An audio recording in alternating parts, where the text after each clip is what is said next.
6 جون کو جب تک اسرائیل نے سارے قیدی رہا کر دیے تب تک سبحانجی اور استنبول میں غم و غصے کی فضا چھائی رہی۔ قیدیوں کی رہائی کے لیے مظاہرے، طیب اردگان کے سخت بیانات اور فلسطینی اسٹوڈنٹس کا تناؤ اور بھی بہت کچھ جو ہماری کہانی کے دائرہ کار سے باہر ہے، بہت کچھ ہوا۔ بہرحال ماوی، مرمرا اور فریڈم فلوٹیلا کی پریشانی ختم ہوئی تو سب ایگزامز کی طرف متوجہ ہوئے۔ وہ امتحان بھی اسی لمحے اسکرٹ، فل سلیو بلاؤز اور اسکارف سے کیے گئے نقاب میں دیتی تھی، اور اب اسے اپنے چہرے کی عادت ہوتی جا رہی تھی۔ کندھے پہ بیگ لٹکائے اور سینے سے فائلیں لپیٹ کر، سر اٹھا کر بڑی اعتماد سے جب سبحانجی کی راہداری میں چلتی تو اسے ٹالی اور اس کی دوستوں کی آوازوں کی پرواہ نہ ہوتی۔ ٹالی ابھی بھی اسے استہزائیہ انداز میں عرب باسی کہتی، یعنی عرب باجی، یہ اردو والا باجی ہے کیونکہ ترکوں کا سین جیم کی آواز سے پڑھا جاتا ہے۔ البتہ ٹالی اور فلسطینی لڑکوں کے درمیان فریڈم فلوٹیلا کی دیوار کھچی گئی جو دیوار تھی، لکیر تھی، وہ ہنوز قائم تھی، کیونکہ ڈی جے اپنی دلی خواہش کی تکمیل دیکھنے کے لیے زندہ نہیں رہی تھی۔ نوجوان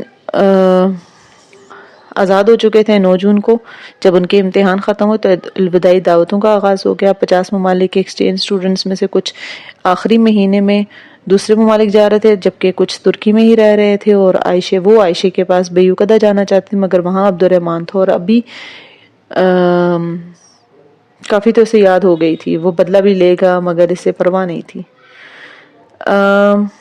بس چند دن پھر وہ پاکستان چلی جائے گی، پھر نہ تو وہاں پر عبد الرحمن ہوگا نہ آوازیں کسنے والی ٹالی، وہاں اس کے حجاب کی عزت ہوگی، وہ بدلہ بھی لے گا مگر اسے پرواہ نہیں تھی۔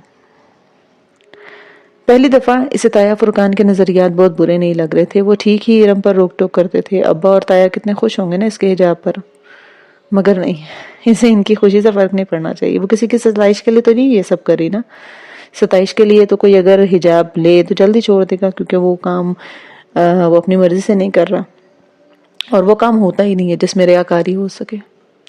عائشہ نے اس کی بات پہ ہنس کر کہا تھا، اور وہ آج اتنے دنوں بعد بیوق ادا آئی تھی اور اب وہ تینوں ساحل کے کنارے ایک اوپن ایئر کیفے میں بیٹھے ہوئے تھے۔ اس سے قبل وہ ان دونوں بہنوں کے ساتھ حلیمہ آنٹی کی طرف بھی ہو آئی تھی۔ آنٹی عثمان انکل اور سفیر کے ساتھ کہیں نکل رہی تھی، بس دروازے پہ ہی کھڑے کھڑے سلام دعا ہوئی تھی۔ عثمان انکل ویسے ہی تھے بھاری بھرکم اور خوش مزاج، ڈی جے کا افسوس کرنے لگے تو عادتاً بولتے ہی چلے گئے اور بہارے گل برے برے منہ بنا کر سننے لگی۔ ایک وہی تھی جو اپنے تاثرات نہیں چھپایا کرتی تھی سفیر سے، البتہ بہارے اور عائشہ دونوں بور نہیں ہوتی تھی، وہ اکثر ان کا ذکر کرتی تھی، اور اب حیا کی سفیر سے سرسری ملاقات بھی ہو گئی تھی۔ وہ 23-24 برس کا خوش مزاج سا لڑکا تھا جیسا کہ یورپ میں مقیم پاکستانی لڑکے ہوتے ہیں۔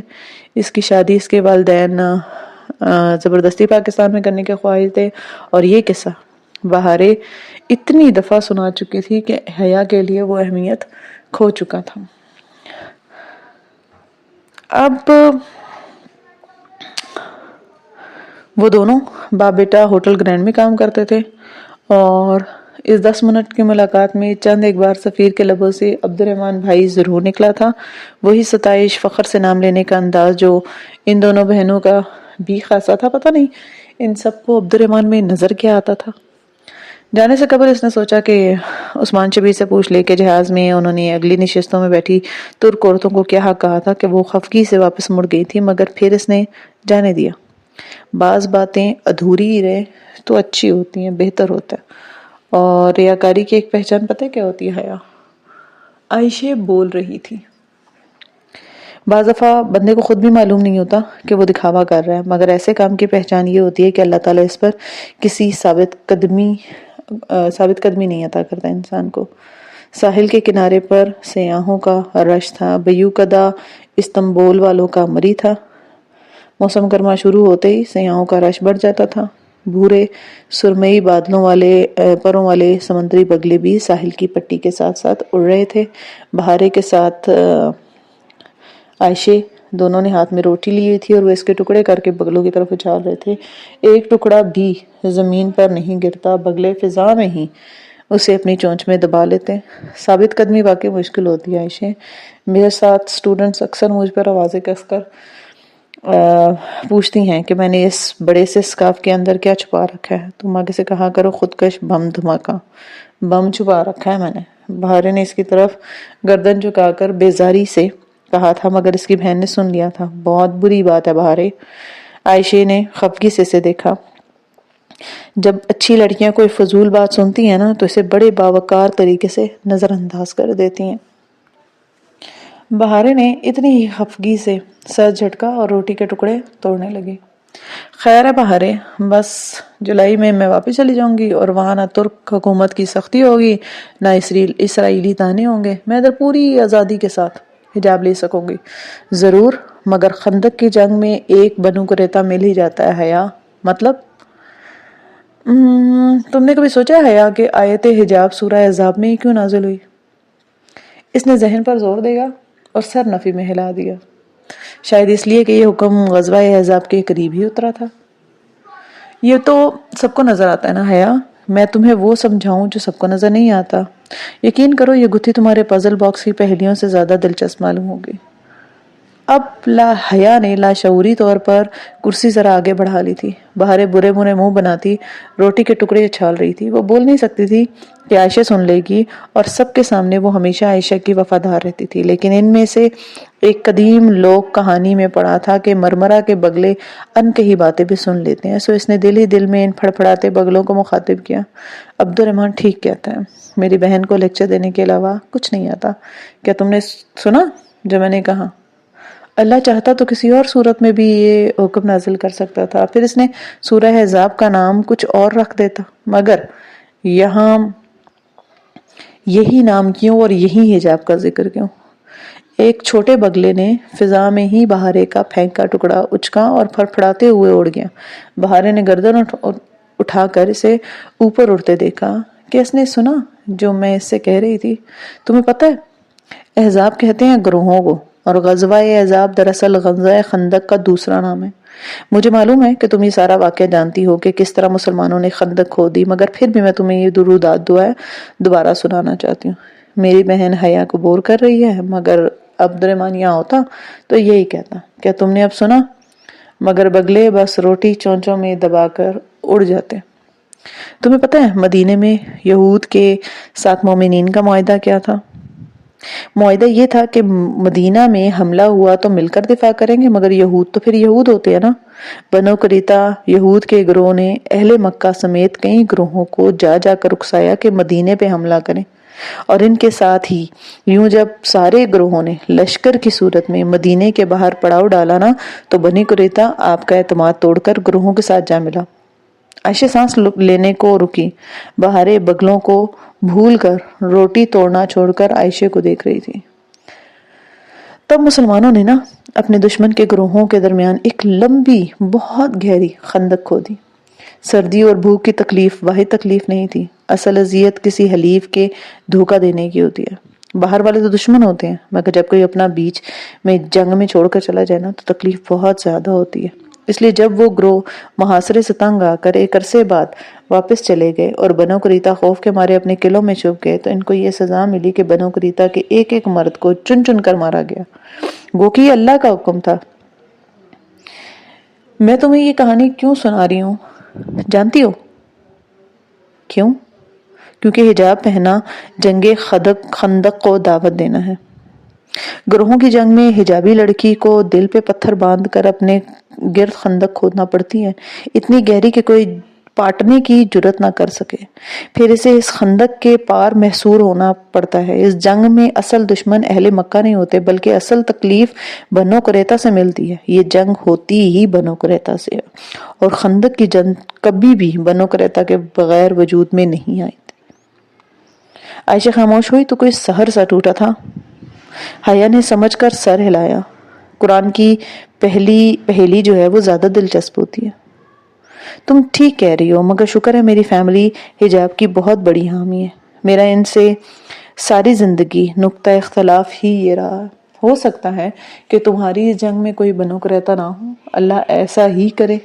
عائشہ نے مسکرا کر حیا کو دعا دی تھی، مگر عائشہ بہارے کچھ کہتے کہتے الجھ کر رہ گئی۔ ان دونوں نے سوالیہ نگاہوں سے دیکھا اور قدرے مبہم سے تاثرات کے ساتھ کچھ سوچ رہی تھی۔ کیا ہوا بہارے؟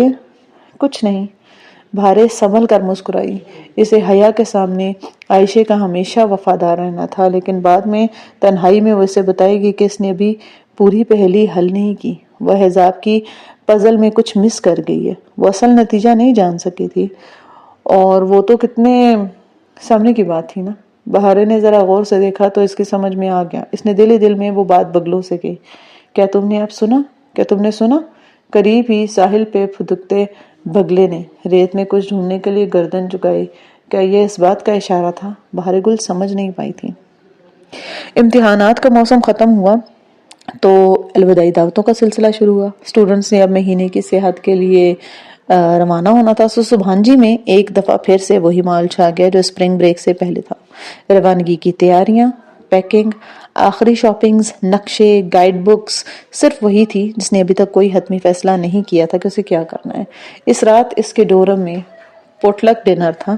سب ایکسچینج اسٹوڈنٹ اپنے ممالک کی ڈشز تیار کر کے لا رہے تھے۔ دیسی کھانوں میں بریانی کے علاوہ ایسے چکن کڑھائی بنانا آتی تھی، سو انجم باجی کے اپارٹمنٹ پہ ان سب کے ساتھ مل کر اس نے وہی بنائی۔ نمک مرچ البتہ ذرا تیز ہو گیا تھا، چلو خیر ہے، کم بنائی ہے تو کم ہی کھائیں گے سب۔ انجم باجی نے اسے تسلی دی۔ ابھی وہ دونوں کمرے میں بڑے آئینے کے سامنے کھڑی تیار ہو رہی تھی جب حیا اپنے سیاہ اسکارف تھوڑی تلے پن اپ کر رہی تھی، جبکہ انجم باجی آئی شیڈ لگا رہی تھی۔ انہوں نے سلک کا نارمل سا سوٹ پہنا ہوا تھا، جوڑا بہت اچھا تھا، مگر قمیض کافی چھوٹی اور شلوار کھلی تھی۔ یا تو انجم باجی آؤٹ ڈیٹڈ تھی یا انڈیا میں ابھی تک پٹیالہ شلوار اور چھوٹی قمیضوں کا فیشن چل رہا تھا۔ پاکستان سے تو عرصہ ہوا یہ فیشن غائب ہو چکا تھا۔ اس نے یہ سب سوچا تھا، کہا نہیں تھا۔ تو آج تم نقاب مت کرو، آج تو پارٹی ہے۔ اس نے نقاب کرتے ہوئے انجم باجی کو دیکھا جو بے چینی سے بول رہی تھی۔ وہ ذرا چونکی پھر دھیرے سے مسکرائی۔ پارٹی تو ہے انجو باجی، مگر آپ لوگ تو وہی ہیں نا جن سے میں نقاب کرتی ہوں، اب اتارا تو کتنا برا لگے گا، یہ وہی سب ہے نا۔ اس نے بے حد رسان سے سمجھایا تو انہوں نے سر ہلا دیا۔ ہاں یہ تو ہے، اپنے دیسی لوگ کتنے اچھے ہوتے ہیں نا حجاب پہ آپ کو ایسے اذیت دیتے ہیں جیسے ٹالی لوگ لیتے ہیں۔ شکر انجم باجی نے دوبارہ اعتراض نہیں کیا، کرنا بھی نہیں چاہیے تھا، اور وہ بھی تو ان کے فیشن پہ، پرانے فیشن پر کچھ نہیں بولی تھی۔ اس نے پیشانی سے اسکارف ٹھیک کرتے ہوئے سوچا۔ آج اس نے سیاہ سلک بلاؤز اور اسکرٹ کے ساتھ سیاہ اسکارف لیا تھا، پورا لباس سیاہ تھا، مگر آستین پہ کلائیوں کے گرد سفید موتیوں کی دوہری لڑی لگی ہوئی تھی۔ ڈورم بلاک کے کامن روم میں روشنیوں کا سسما تھا، کرسیوں کے پھول ویسے ہی بنے تھے جیسے حسین کی سالگرہ کے دن بنائے گئے تھے۔ ہاں، اس کا جنجر بریڈ ہاؤس اور ڈی جے۔ یورپین لڑکیاں بہت تیار ہوئی تھیں، شولڈر لیس ملبوسات جو گھٹنوں پر سے بھی اوپر تھے، جیسے وہ کوئی ہرم نائٹ ہو۔ ایسے میں وہ سب سے الگ تھلگ کے کونے میں خاموش بیٹھی تھی۔ فلسطینی لڑکے اور حالے اپنے اپنے کاموں میں مصروف تھے، سو نہیں آ سکے تھے۔ وہ خود کو بہت تنہا محسوس کر رہی تھی، دل میں عجیب سی ویرانی چھائی تھی جیسے وہ کسی غلط جگہ پہ آ گئی ہو۔ اگر وہ پہلے والی حیا ہوتی نا تو ایسے تیار ہوتی کوئی اسے نظر انداز کر ہی نہیں پاتا۔ وہ موقع کی مناسبت سے ساڑی، اونچا جوڑا اور ہائی ہیلز پہنتی، اور اس نے سر پر اسکارف بھی نہ لیا ہوتا۔ اس نے سر جھٹکا، زمانہ جاہلیت کی کشش سخل آخر مرتی کیوں نہیں ہے؟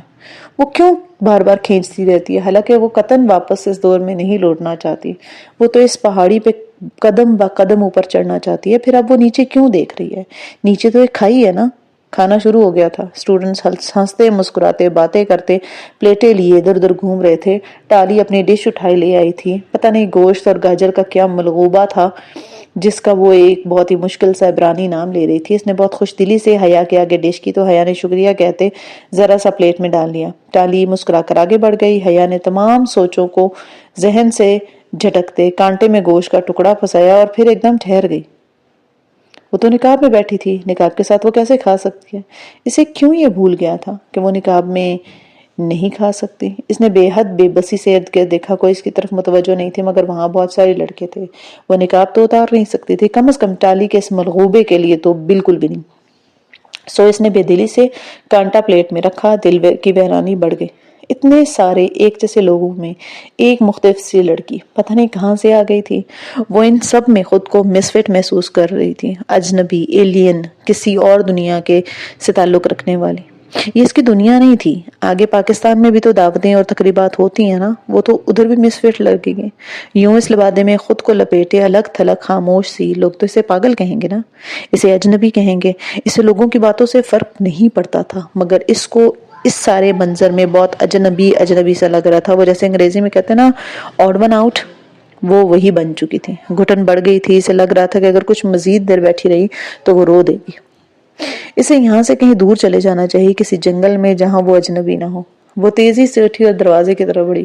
راستے میں ٹالی اور 2 لڑکیاں کھڑی ہنس ہنس کر باتیں کر رہی تھیں. اسے آتے دیکھ کر وہ شرارت سے بولی، حیا، تم نے اپنے سکارف میں کیا چھپا رکھا ہے؟ ڈور نوب گھماتے ہوئے حیا نے پلٹ کر دیکھا اور سنجیدگی سے بولی، خودکش بم.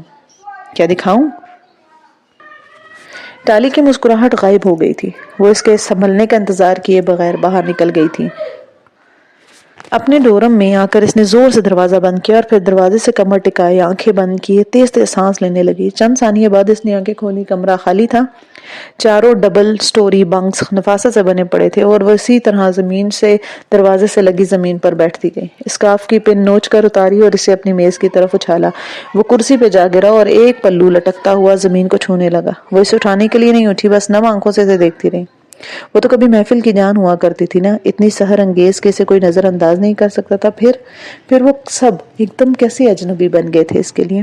بیپ کی آواز کے ساتھ پاکٹ میں رکھا فون بجا. اس نے فون نکال کر ڈبڈبائی آنکھوں سے دیکھا. مہجر احمد کا میسج تھا.